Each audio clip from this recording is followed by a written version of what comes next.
tokią misiją savo įsikėliau, kad padėti žmonių gyvenimus gerinti į gerąją pusę. Pirmas iššūkis, ką negalima tikrai verslą daryti, tai yra taupyti ant buhalterinės apskaitos ir ant teisininkų. Gyvenime tokio dalyko kaip balanso nėra iš principo. Yra balansavimas.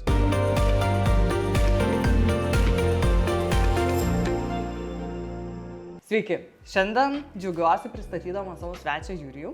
Jurijau, tu gal pats papasakok apie savo veiklą, ką tu veiki, kom tu užsiemi, kom kvėpuoji šiom dienom Lietuvoje. Tai prašau. Tai nežinau net nuo ko pradėti, nes iš tikrųjų tų veiklų yra keletas. Tai jeigu trumpai prisistatyti, tai esu kelių verslų savininkas. Vienas iš jų yra finansinio raštingumo, investavimo, būtent mokymų organizacija ir bendruomenė, kurią mes vystome Lietuvoje, Estijoje ir, sakykime, po Europą šiuo metu. Taip pat turiu IT verslą, čia ko gero mano gal pirmoji veikla ir yra, nes pats pagal specialybę informatikas kažkada svajojau būti. Ir tuo pačiu esu privatus investuotojas, tai investuojame į skirtingas turto klases. Pagrinde, kalbant apie Lietuvą, tai yra nekilnojamas turtas, mano pagrindinis fokusas yra. Ir tom žiniom, ką esam sukaupę, tekę pasidalinti ir keliose knygose. Tai galėčiau sakyti ir knygų autorius tuo pačiu. Tai gerai, tai kas dabar paskatino nuo IT pereiti prie finansų, prie investavimo, dėl to, kad labai įdomus momentas, ar ne? Kaip ir studijos visai kitos ir dabar investicijos, tai papasakok tą kelią. Tai dažnai, ko gero, kai būnam jauni, įsivaizduojam save kažkur tais vienam amplua, po to kelionė supranti, kad iš tikrųjų tave domina ir motyvuoja kiti dalykai. Tai ir mano kelias tai prasidėjo, dar 18 metų, tėvai įteikė kaip dovaną į suaugusių pasaulio atėjus.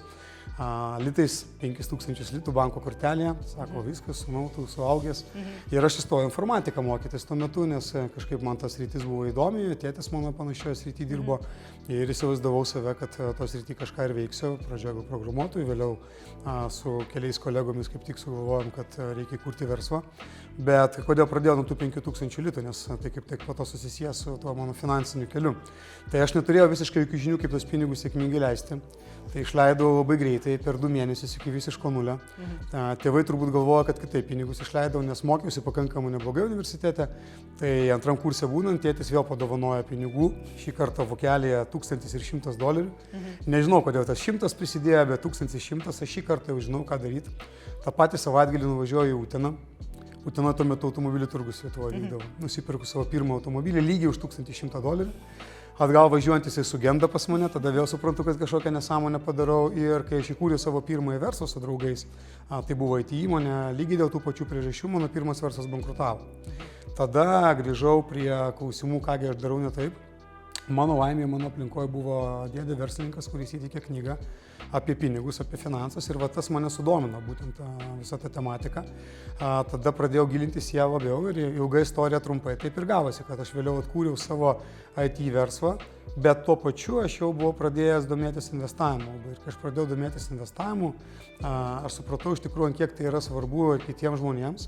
Ir tokią misiją savo įsikėliau, kad padėti žmonių gyvenimus gerinti į gerąją pusę būtent per kokybiškų pajamų kūrimą. Tai yra per finansinį tobulėjimą, per susipažinimą su investavimus, per pagalbą to investavimo rezultatus geresnius pasiekti.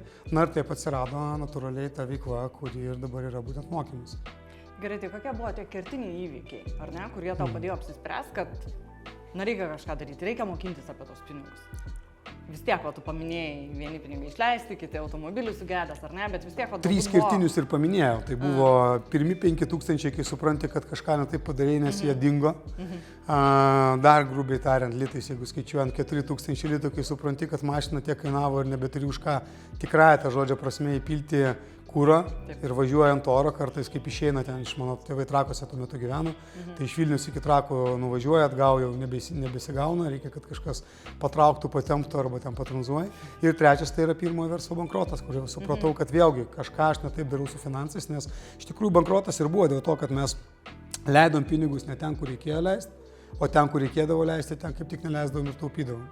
Tai konkrečiai buvo IT irgi įmonė, mes programavome ir licenzijas, aišku, legalių nereikia, reikia kažkur tais jas nusikopijuoti internete, o automobilį prabangesnį įsigyti reikia. Tai tie patys dalykai, kurie iš esmės buvo su asmeniniais finansais, po to persikėlė į pirmąjį verslą ir 3 dalykai, 3 įvykiai, kurie privertė visgi kitaip pažvelgti į šitą situaciją. Tai vat kaip pats pradėjai, ar turėjai kažkokių mentorių, vat paminėjai knygą kažkokią ar ne, kuri galbūt davė įtakos tavo tam sprendimui? Tai pirmuoju mentoriumi ir tapo dėdė mano, kuris tą knygą ir įteikė, iš esmės ir iš jo sėkmingo verslo vystymo aš daug iš tikrųjų išmokau, o tuomet atsirado ir kiti. Taip, tos knygos autorius Robertas Kiyosakis, tai knyga buvo Turtingas tėtis, vargšas tėtis, kurią aš tuomet perskaitau pirmą kartą, vėliau tapo mentoriumi ir gyvai, tai yra teko mokytis iš Roberto gyvai, kai aš jau susidomėjau tą temą labiau, pradėjau tikrai giliai domėtis ir investavimu, ir verslu, ir būtent skirtingais būdais, kaip tas pajamas kurti. Tai teko jau tada atrasti ir kitų mentorių. Tai Robertas Kiyosakis mano minėtas, Amerikoje buvo keli kiti lektoriai, pas kuriuos jau po to teko važiuoti mokytis. Tai tų mentorių per visą kelią, visą laiką, ko gero, mes turime, tik tais vieni galbūt trumpesnį laiką, kiti ilgesnį ir tą pėdsaką skirtingą palieka, bet vienareikšmiškai jų buvo. Tai kaip gimė mintis kurti tą bendruomenę? Ar ne? Dėl to, kad, kaip suprantu, bendruomenė didelį gana vaidmenį užima tavo karjeroje? Tai yra mano pagrindinė, sakykime, veikla, kuri mane labiausiai įkvėpė. Nes aš manau, kad verslas jisai gali būti dviejų tipų. Yra verslas, kuris yra aistros verslas ir yra verslas, kuris yra, vadinkime, aktyvų verslas. Tai yra, tu jose sugebi uždirbti pinigus, tu žinai, kaip tai daryti, bet aistros tu tiek tenais nededi. Tai vat, mano atveju, pavyzdžiui, IT, nekilnojamo turto verslai man yra būtent aktyvų verslai, o tas verslas, su kuriuo aš ryte atsikeliu, vakare einu miegoti, yra būtent mūsų Starfish Academy, tai yra bendruomenės kūrimas. O atsirado tai yra vėlgi labai natūraliai, kai aš pradėjau individualiai investuoti, man pačiam iškilo krūva klausimų, kaip ką daryti, su kuo pasitarti, na ir aišku, bandai pradžioje draugų rate kažkur tais, savo artimiesiam draugam tą pačią idėją skiepyti, tai aš tą ir padariau. Nuėjau pas geriausius savo draugus, sakau, davai padarom kažkokį tokį bendrą klubą, diskutuojame apie verslą, apie investavimą, atrandam idėją, galbūt kažkokius kartu pinigus investuojam, bet kaip dažnai būna, savo kieme pranašu nebūsi, palaikymo nesulaukiau, idėja liko. Tada pamačiau iš tikrųjų puikių pavyzdžių bendruomenės versluose, kurie galbūt kartais ir pakankamai kontroversiškai vertinami, pavyzdžiui, tinkliniai rinkodaroje, kur iš tikrųjų bendruomenės tas svertas jisai labai efektyviai išnaudojamas, nors ten jo tikslas yra kitas, bet pati idėja bendruomeniškumo, tos bendruomenės, kur vieni kitiem nori padėti, man iš tikrųjų labai prilipo. Ir taip gavosi, kad su vienu savo irgi mentoriu, kuris tuo metu buvo Roberto Kiyosakio komandos narys, mes išdiskutavome tą idėją, jis irgi sako, labai man irgi reikia tos bendruomenės. Ir taip mes ją pradėjom kurti, tiesa pradėjom ne Lietuvoje, Estijoje. Tada nuo Estijos atsikėlė viskas į Lietuvą, na šiuo metu ir vystome pagrindinę Lietuvoje, Estijoje, bei taip pat keliauja ir į kitas šalis. Tai prasidėjo viskas iš esmės nuo to, kad bendruomenės reikėjo pirmiausia savo. Ok, tai kuom ta bendruomenė, tu matai, kad tau yra, taip, tas yra elementas, kaip tu sakai, to fainumo, ar ne, džiugina. Bet, tarkim, verslo prasme, kokią tu pridėtinę vertę matai to, kad tu turi bendruomenę ir tu esi apsuptas bendraminčių? Aš manau, kad atsakymas slypi labai geram posakė, kurį yra pasakęs Buckminsteris Fulleris, čia yra Amerikos mąstytojas, architektas, kad aplinka visą laiką yra stipresnė už tavo norą. Tai vat čia ir yra bendruomenės esmė. Koks stiprus noras pa žmogų bebūtų, ar ten verslo kurti, ar investuoti, tą patį galim paimti bet kokią sferą. Ten sveikesnių tapti, santykius tvaresnius kurti. Jeigu jisai tai daro vienas, bet aplinka, kurioje jisai yra priešinga, o su verslu ir investavimu dėja dažnai taip ir būna. Pabandyk savo artimiesiam papasakoti apie tai, kad tu planuoji verslą kurti, tai jie dar tau įdės daug pastangų, kad atkalbėti tave nuo to, nes galbūt neturi patirties tame, jeigu nebent tai yra verslininko aplinka. Tai va dėl to ta aplinka iš tikrųjų yra katalizatorius. Arba kaip tik tas dalykas, kuris stabdo žmogų ir galiausiai atitinkamai jisai tų veiksmų nebedaro. Nes dažnai žmonės ateina, pavyzdžiui, iš kokio nors motyvacinio seminaro, jiems įprasta aplinka, su sparnais atitinkamai, jau čia keisiu gyvenimą, ten kursi verslą, ten dar kažką darysiu. Praeina 2-3 mėnesiai, jie nebedaro. Dėl ko? Todėl, kad ta aplinka, kurioje yra, jinai stabdo juos, jinai galiausiai vėlgi įtikina juos, kad to nereikia daryti. Tai tinkama aplinka ir tinkami žmonės, bendraminčiai, matantis tokius panašius dalykus, galbūt turintys panašių tikslų, jie iš esmės veikia kaip įkvėpimo šaltinis ir kaip katalizatorius, kuriame tu gali atrasti mentorių tų pačių, kuriame tu gali atrasti bendraminčių, galiausiai partnerių.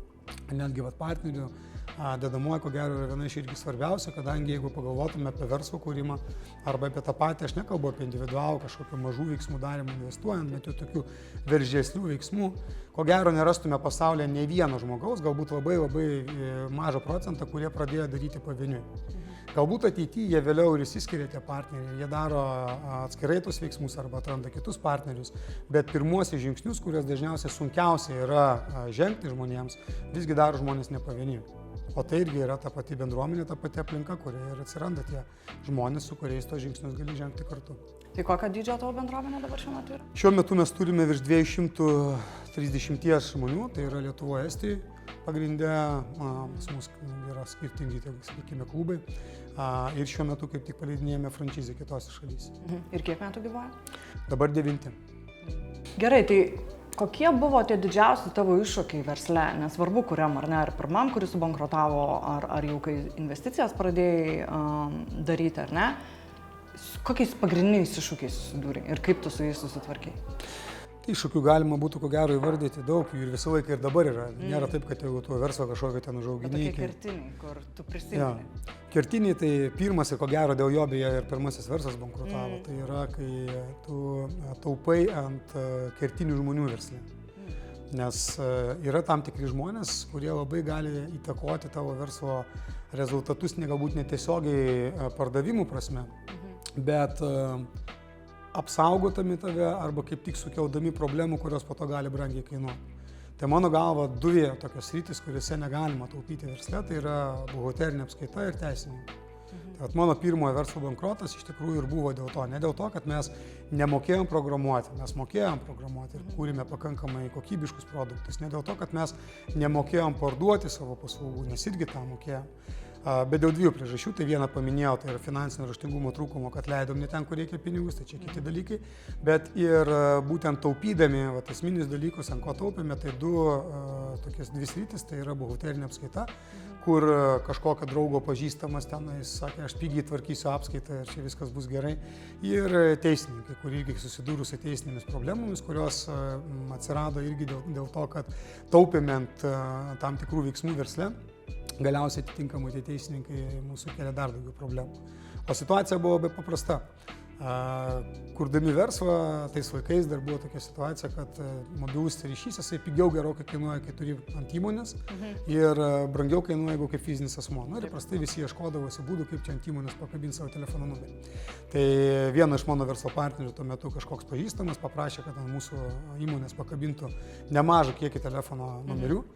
Mes tame nieko blogo nematėme, būtume pasikonsultavę galbūt su vėlgi tinkamais teisininkais, tinkama buhalterinė apskaita ir matytume tas problemas, bet mes nematėme. Pakabino, galiausiai po kokių pusės metų atėjo ne ieškinys, bet raštas iš policijos, kad mes pateiktume sąrašą tų telefonų numerių, kurių mes neturėjome. Ir galiausiai to pasiekoje, aišku, mes pasikonsultavome vėlgi su draugų teisininku, kad brangiai nemokėti. Jisai pasakė, aš jums padėsiu, parašysiu raštą, kuris buvo nekokybiškas. To pasiekoje atėjo krata pas mus į ofisą. Nerado, aišku, tų jokių telefonų numerių, nes mes jų fiziškai net neturėjom, tik jis buvo formaliai pakabinta. Bet rado kitą dalyką, ant kurio mes labai smarkiai taupėme, tai yra būtent nelegalią programinę įrangą. Ko pasiekoje, tai išėjo ieškinius, kurių suma pagal autorinių teisių būtent apsaugos agentūros galimybės viršijo ko gero 3-4 kartus mūsų tuometinės apyvartos. Ir tai privedė prie verslo bankroto. Kai pradėjo visai tai tirti ir atitinkamai žiūrėti, pasirodo, kad ir buhalterinė apskaita buvo tvarkoma aplaidžiai. Tai du žmonės iš esmės, ką ir minėjau pradžioje, buhalteris ir teisininkas iš esmės privedė prie to, kad mes turėjome tą įmonę uždaryti ir bankrutuoti. Tai pirmas iššūkis, ką negalima tikrai versle daryti, tai yra taupyti ant buhalterinės apskaitos ir ant teisininkų. Antras? Girdėt? Ja, mano galva, tikrai netaupykite. Geriau, kaip sakant, pataupykite ant kitų dalykų. Antras, ko gero, iššūkis yra jisai nuolat. Ir dabar tai yra surasti geriausius komandos narius. Ir čia gal vėlgi mano asmeninis toksai iššūkis yra, aš labai greitas esu priimti žmogų į komandą, bet labai lėtas atleisti žmogų iš komandos. Man tai yra sunku ir tada atitinkamai iš to gaunasi nemažai iššūkių, kadangi tu daug laiko sugaišti tą žmogų bandydamas išugdyti, bet dėja ne visus mes galime išugdyti, nes galbūt pastatome į netinkamą poziciją arba jisai jau užauga iki tam tikros ribos, kuris jau davė tavo verslą verslui kažką, bet toliau jau jisai turi eiti kitais keliais, o tu vis dar tikiesi. Vis dar tikiesi, kad jisai kažką padarys ir va, tas vaikas daug kainuoja. Ir energijos, ir pinigų, ir aišku, taip pat ir tam žmogui, ir tau pačiam. Nors iš tikrųjų jums Lietuva čia yra pasisekę su darbuotojais, dėl to, kad visai neseniai mes Lietuvos ambasadoje Londone klausėm pastatą, kuom Lietuva yra patraukli užsienio investuotojams. Ir kaip po didžiausią lietuvišką resursą, jie paminėjo žmogiškai resursą, dėl to, kad Lietuvoje... Užsienio investuotojams taip. Taip, žmogiškiai resursai Lietuvoje yra labai aukšti, tai jums kaip ir pasisekė. Bet vėlgi, čia yra priklauso nuo verslo. Jeigu mes kalbam apie verslo pradžią, tai ko gero retas pradedantysis jaunas verslininkas turi galimybės mokėti tiek, kiek mokėtų užsienio kapitalo įmonės Lietuvoje. Tai užsienio kapitalo įmonėms ir investuotojams taip Lietuvoje tikrai yra patraukli rinka, dėl to, kad žmonės kvalifikuoti, mąstymas vakarietiškas, o ne indų tenais ar panašių tautybių, atlyginimus gali mokėti patrauklius jiems ir tada atitinkamai tie žmonės tenais ateina dirbti. Bet daugumoje smulkaus verslo atstovų jie iš tikrųjų negali tiek mokėti, jiems susiduria su kita problema, kaip iš tikrųjų su ribotais resursais pritraukti tikrai motyvuotus ir gerus kolegas į komandą. Gerai, tai pakalbėjome apie iššūkius, dabar kokie pasiekimai, kuriuos gali labiausiai paminėti ar ne per savo gyvenimą, kas tave labiausiai džiugina ir kuom tu didžiuojies? Kuom didžiuojas labiausiai, tai galbūt, kad tai, ką mes darome ir Starfish Academy, tai yra, ką mokome žmonės daryti, tai yra siekti tas finansinės nepriklausomybės. Tai mūsų ir ideologija yra tai, kad mes darome tai, ką patys darome, mokome tai, ką patys darome. Tai man irgi pavyko tai padaryti. Nevadinčiau savęs finansiškai laisvų, nes finansinė laisvė ir nepriklausomybė, mano galva, tai yra du skirtingi dalykai ir du lygiai. Tai yra nepriklausomybė yra tarpinis žingsnis į laisvę finansinę, bet nepriklausomybę pavyko padaryti. Tai, ką aš iš tikrųjų mokau kitų žmonės, man pačiam davė rezultatą ir tuo aš tikiu ir dėl to aš žinau, ką tai gali duoti kitiems žmonėms. Ir kuo galim džiaugtis, kad iš tikrųjų toj bendruomeniai, kuriai mes labai didelį dėmesį skiriam būtent dėl kokybės, o ne greičio augimo. Nes galbūt mes galėtume turėti dabar 1000 žmonių, jeigu ne taip griežtai juos priiminėtume, ne taip ilgai tas procesas truktų, bet tarp tos bendruomenės, kur yra, tikrai yra ne vienas, ne du, ne trys, o dešimtis žmonių, kurie yra tą patį atkartoja ir netgi greičiau negu man tai pavyko, pasiekia tą patį rezultatą arba dar greitesnį. Tai yra susikūrė ženklių pasyvių pajamų, galima sakyti, gyvenantis iš jų, turintis galimybę visiškai kitaip dabar planuoti savo dieną. Tai kas mano asmeninė misija kažkada ir tapo, aš ją įsivardėjau savo, kaip ir minėjau, pagalba žmonėms gerinti jų gyvenimo kokybę per kitokios kokybės pajamas. Ir aš tikslą turiu 1,001 žmogų paliesti tokiu būdu. Tai tas pradeda duoti apčiuopiamą rezultatą. Iki 1,001 dar toli, bet dėl to yra svertai išnaudojami, kuriuos mes ir esam suplanavę. Tai yra ir frančizė, ir kiti įvairūs būdai, kaip pasiekti daugiau tų žmonių. Tai ko gero čia toksai labiausiai pasiekimas, kuriuo galėčiau džiaugtis.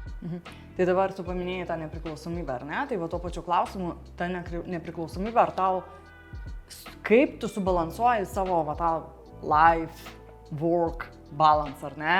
Dėl to, kad kiek žinau, iš socialinės erdvės pastebėjau, kad ir sportais užsiminėjai, tai kaip tau vyksta suderinti viską bendruomenė, verslas, sportas, laikas savo?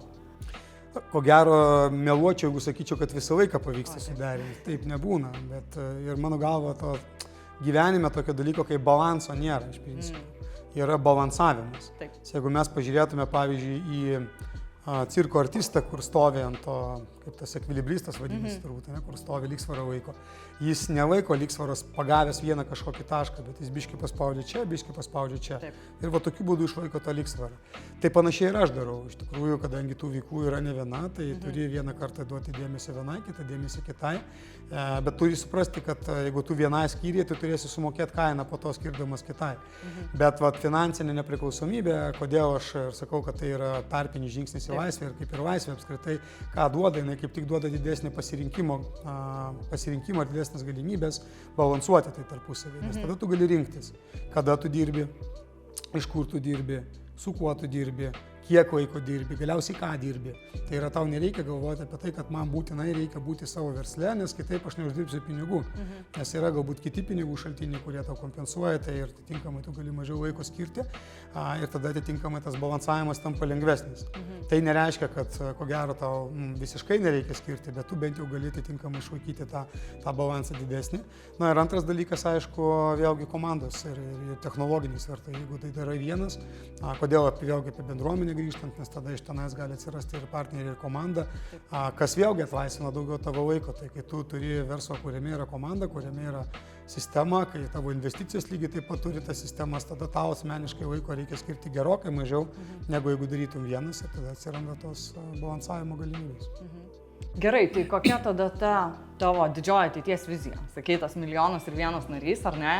Bet ar turi dar daugiau planų? Čia mano 1,1 ne mano narių vizija, čia mano asmeninė misija padėti 1,1. Mūsų verslo vizija yra 10 milijonų žmonių, kurių pasaulyje, kurie mūsų, sakykime, veiklos pagalba pasaulyje pakeitė savo gyvenimą ir arba tapo finansiškai laisvais, arba bent jau nepriklausomais. Tai vizija tokia mūsų yra, iš tikrųjų ją įsikėlėme prieš gerus 5 metus. Čia yra ilgalaikė vizija, aišku, ne 5 metam. Ir dėl to ir atsirado įrankiai, kurių dėka mes bandome ją gyvendinti. Nes jeigu mes vėlgi tai darytume tik Lietuvoje, Estijoje, būtų sunku pasiekti 10 milijonų. Mes tiesiog gyventojų netgi tiek neturime. Lietuvoje ir Estijoje. Dėl to reikia atitinkamai kitų įrankių, kitų svertų.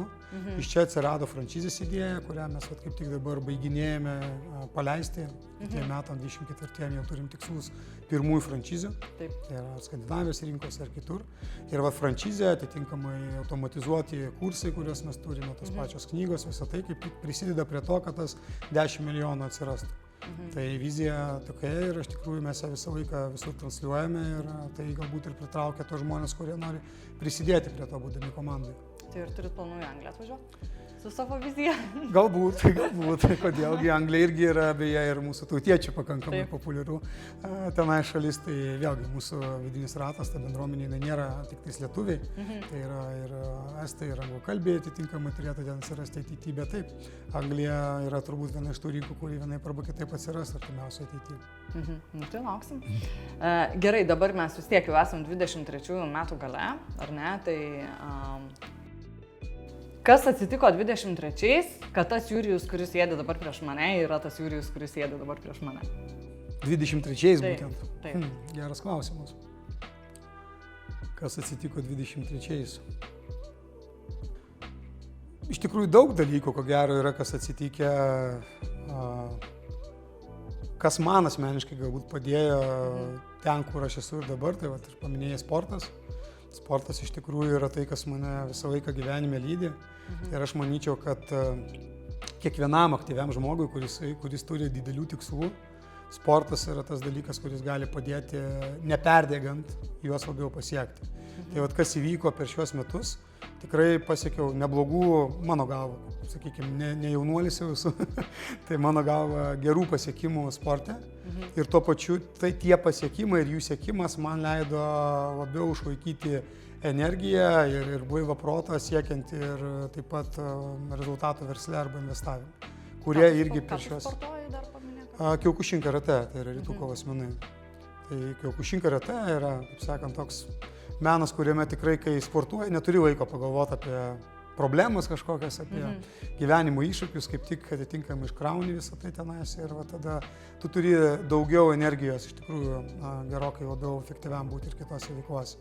Tai kas įvyko, tas, sakykime, balansas galbūt ar sporto ir verslo pasiekimų, jisai ir leido per 23 metus būti tuo, ko esu. Gerai, tai Jurijau, kaip norėčiau būti Starfish Academy narys?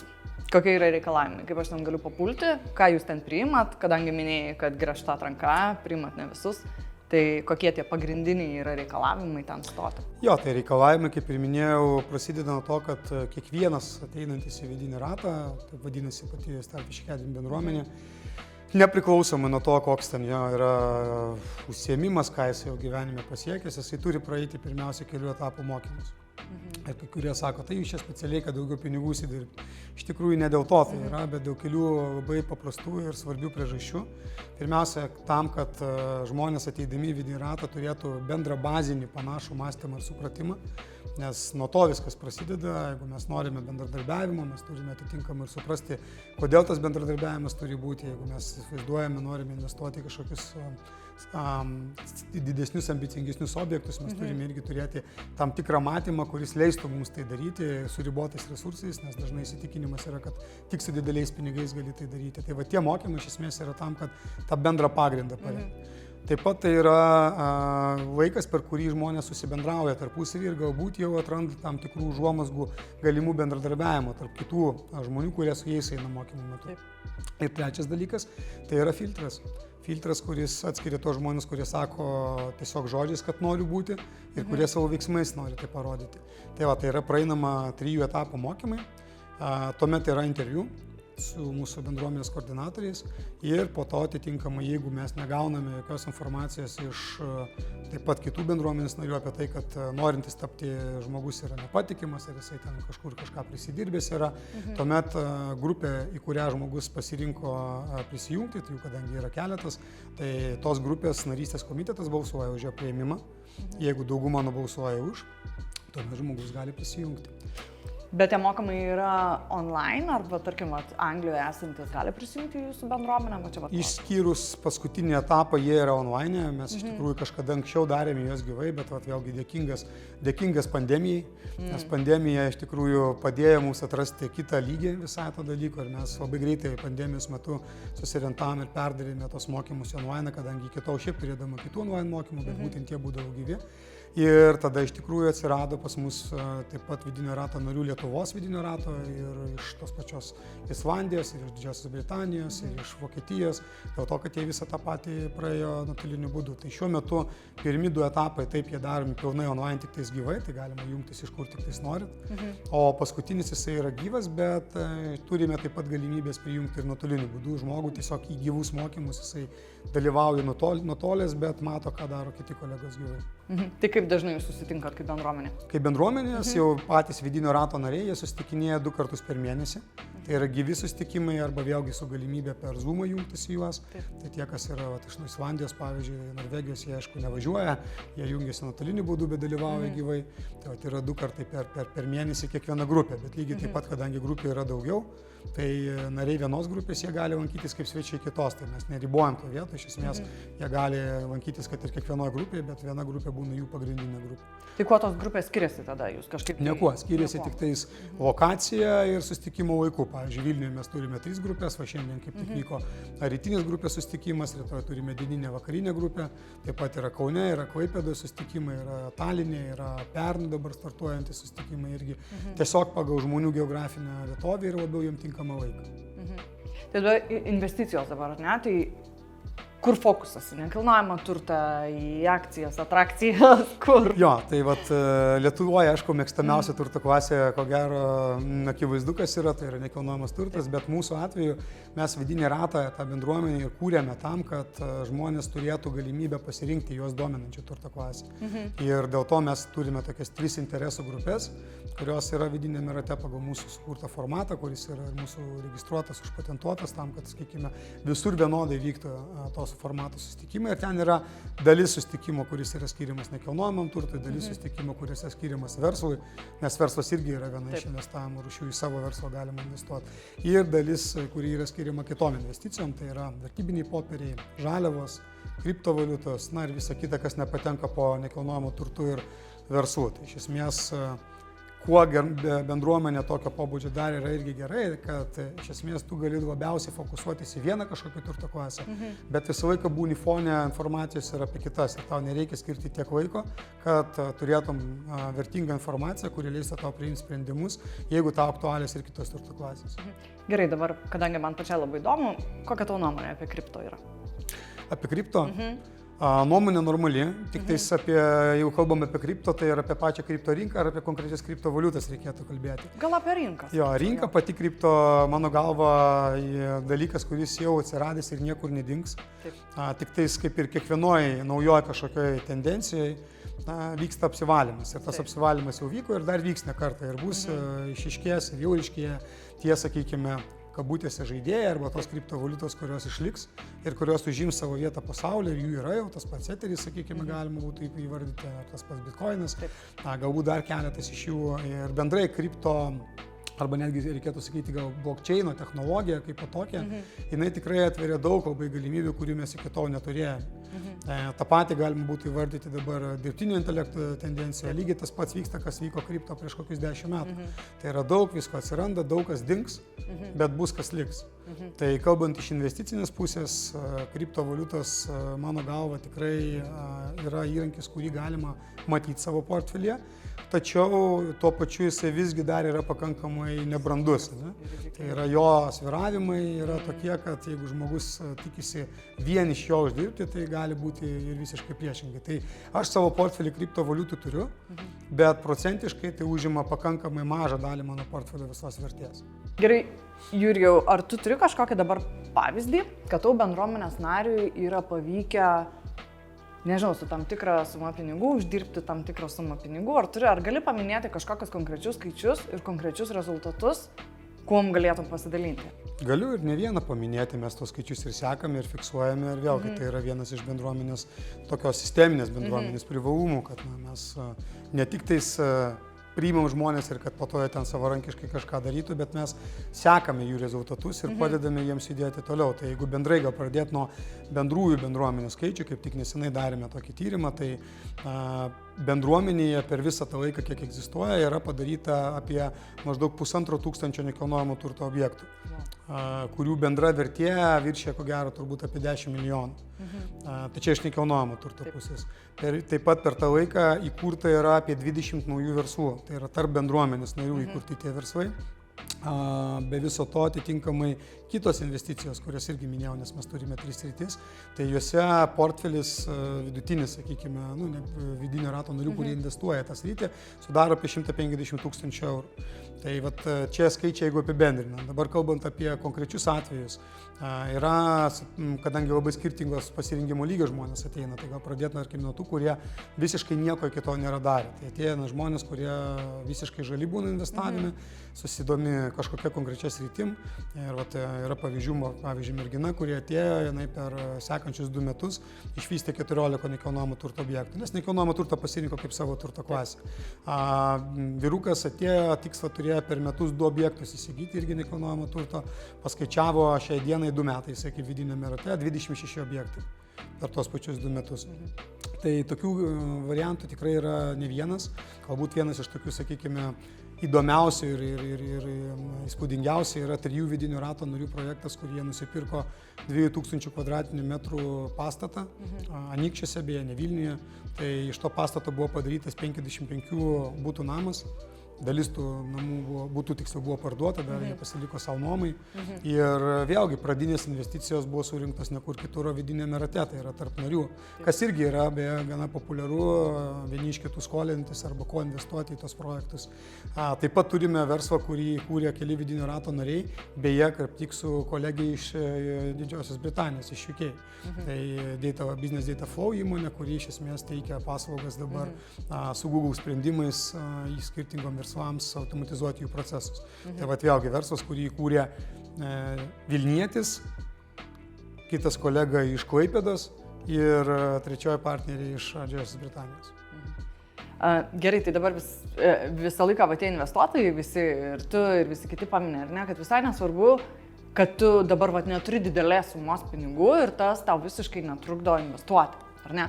Tai kaip tu šitą temą pagilintum?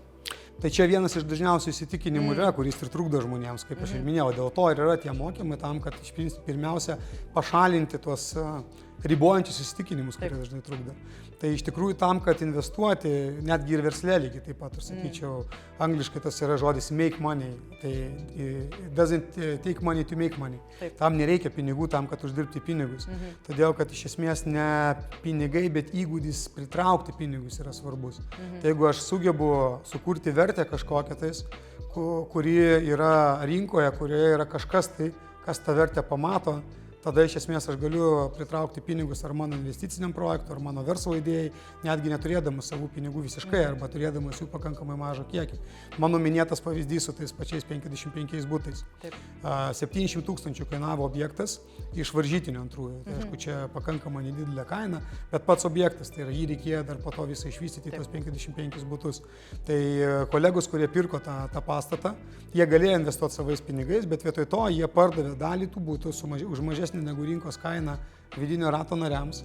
Tokiu būdu susirinko 700 000 investiciją, nupirko pastatą, tada atitinkamai paėmė kredito unijos paskolą, įrengė 55 butus, pardavė rinkos kainą ir atitinkamai jų pinigų tenais praškai nedalyvavo. Tie vidinio rato nariai, kurie nusipirko pas juos butus pigesnę kainą, iš to irgi uždirbo, nes jie vėliau pardavė normalią rinkos kainą arba kažkas pasiliko nuomos didesnė grąža. Tai va dar kartelį, jeigu sukuri vertę, kas ir buvo padaryta, tai yra sukuri vertę galimybę žmogui uždirbti daugiau, nusipirkus pigiau, iš esmės tu gali pritraukti pinigus ir gali investuoti be savų. Ir jūs tą mokinat, nuo A iki Z. Aš gal atėjau visiškai be Mes tą mokiname, sakykime taip, bendruomenė yra vieta, kur žmonės mokinasi ir vieni iš kitų. Tai yra vienas dalykas yra mūsų mokymai, kurių dėka taip jau keičiasi mąstymas ir atsiranda idėja, kaip tai daryti. Bet tolimesnis mokinimas jis vyksta tarpusavėje, tarp narių. Tai yra nariai, kurie ateina pradžiai galbūt kaip mokiniai ir mokosi iš kitų kolegų, bet tu žiūrėk po metų ar dviejų, jie jau tampa tais, iš kurių mokosi kiti. Ir tikrai turim tokių pavyzdžių, kai žmogus atėjo 4 metai atgal, pavyzdžiui, dabar jau 5 turbūt metai, visų klausinėjo, kaip čia ką daryti. Dabar jau jisai mentoriauja, turi turbūt apie, galbūt čia vėlgi iš nekilnojamo turto, gal kaip ir minėjau Lietuvoje, populiariausia turto klasė, apie 50 nekilnojamo turto objektų, jis jau kitiems moko, kaip tai daryti. 4 metai ar 5 atgausi, dar to nemokėjo. Wow. Na ką, labai ačiū Jurijau, kad pasidalinai savo patirtim. Ačiū, kad pasikvietėt. Nepagailėjai savo laiko. Labai malonu buvo su tavim susipažinti ir tikiuosi pasimatysim Anglijoje. Man taip pat. Pasimatysim.